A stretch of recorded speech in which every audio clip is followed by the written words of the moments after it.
The lifestyle and cooking. Friends, आज मैं एक एक्सपेरिमेंट करके आप लोगों के साथ शेयर दिखाऊंगा कि जो power factor improvement power factor capacitor bank जो मार्केट में मिलता है, तो वो बैंक सही ये यूज होता है कि आपका जो घर का जो इलेक्ट्रिसिटी बिल है वो थोड़ा कम करने के लिए। तो ये एक्चुअली ये कैसे काम करता है और ये एक्चुअल काम करता है कि नहीं, क्योंकि ये 1200-1500 रुपए का कीमत होता है मार्केट में। तो आप जो स्मॉल बिजनेस के चलते जो कोई जो अगर ये 50-50 रुपये का दो कैपेसिटर लेके भी आप लोग बना के आप आपका पड़ोसी को देके इसको आप लोग बिजनेस कर सकता है। तो चलिए इसका जो मेन फंक्शन हम जो इसका एक्सपेरिमेंट में पहले दिखा देता हूँ, और एक्सपेरिमेंट के चलते हुए आप लोगों को इसका थ्योरी भी कैसे काम करता है वो भी आप लोगों को मैं बोल देता हूँ, ठीक है। तो चलिए देखता हूँ। पहले के लिए मैंने एक मीटर ले लिया। मीटर में दिख रहा है आपका 000 सब रीडिंग 00 है, एकदम नया मीटर है। मीटर ले लिया, ठीक है। आप मीटर के साथ हम क्या क्या करेंगे, बाद में मीटर से हम ले लिया एक हमारा जो एक्सटेंशन बोर्ड में हमने पूरा यहाँ पर फैन लाइट लोड देके रखा है, ठीक है।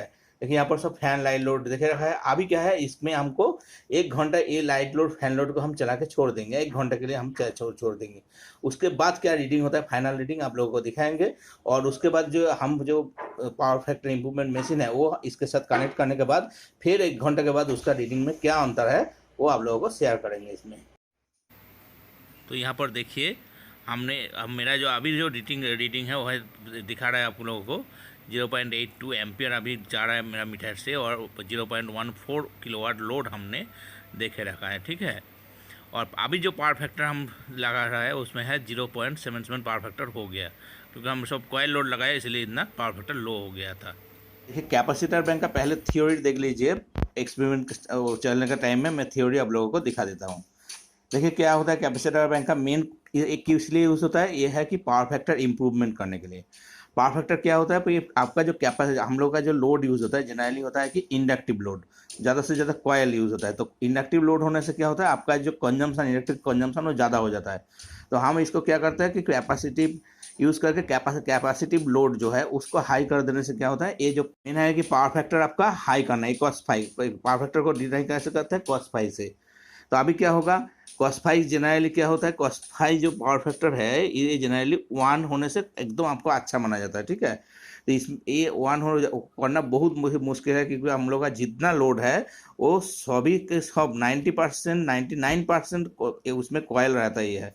तो कॉयल रहेगा तो उसमें इंडक्टिव लोड आ जाता है, तो इसीलिए 1 करना मुश्किल है। वो इसको जनरली क्या होता है, देखिए जहाँ पर बड़ा लोड काम करता है वहाँ पर क्या माना जाता है कि 0.99 से 0.80 तक आपको अलाउ करता है, एसीबी बा इलेक्ट्रिसिटी बोर्ड आपको अलाउ करता है, ठीक है।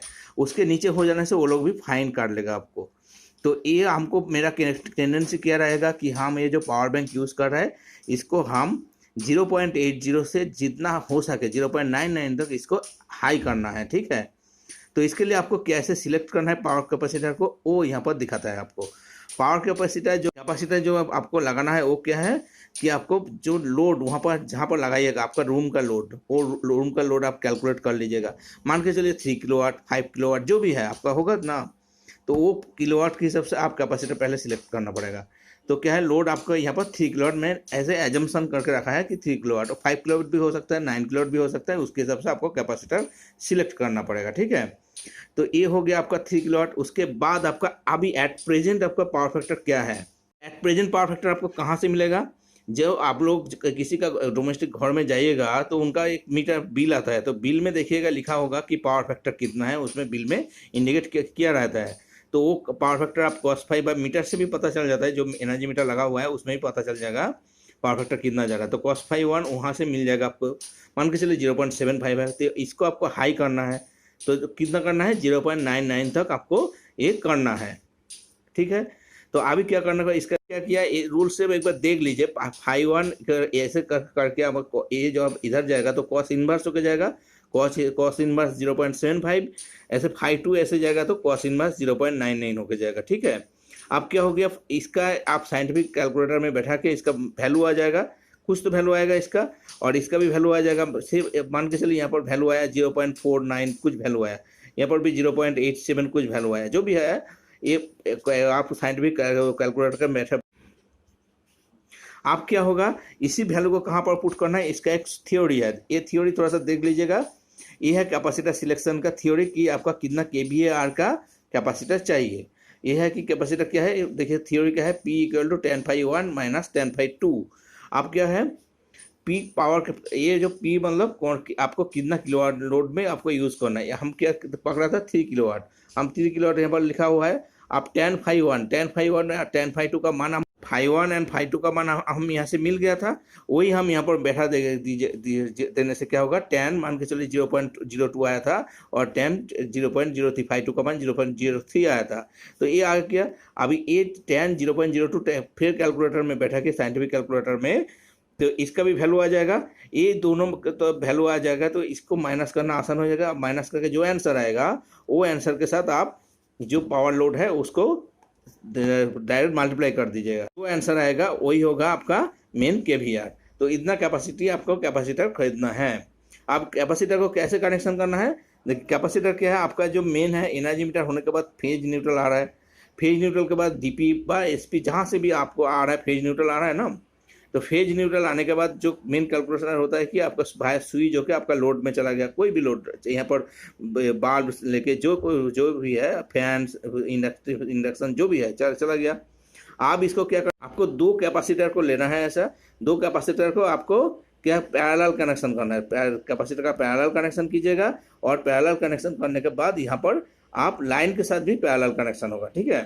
कैपेसिटर का पैरेलल कनेक्शन करने से मैंने एक वीडियो डाला था, पैरेलल कनेक्शन होने से कैपेसिटर का वैल्यू ज़्यादा हो जाता है, ठीक है। तो आपका जितना केवीआर का कैपेसिटर जरूरी है, जब मान लीजिए बहुत ज़्यादा केवीआर हो गया, वो मार्केट में अवेलेबल नहीं है, तो आप 2 कैपेसिटर, 3 कैपेसिटर, 4 कैपेसिटर लेके भी आप पैरेलल करके इसको एक ये देखिए, यहाँ पर क्या होता है, कोई भी 4-5 कैपेसिटर लेके आप यहाँ पर पैरेलल कनेक्शन कर सकते हैं। और दूसरा बात है कि आपका मान के चले केवीआर ऐसा आया कि, मान के चलिए कि आपका आया कि 6 केवीआर आया है।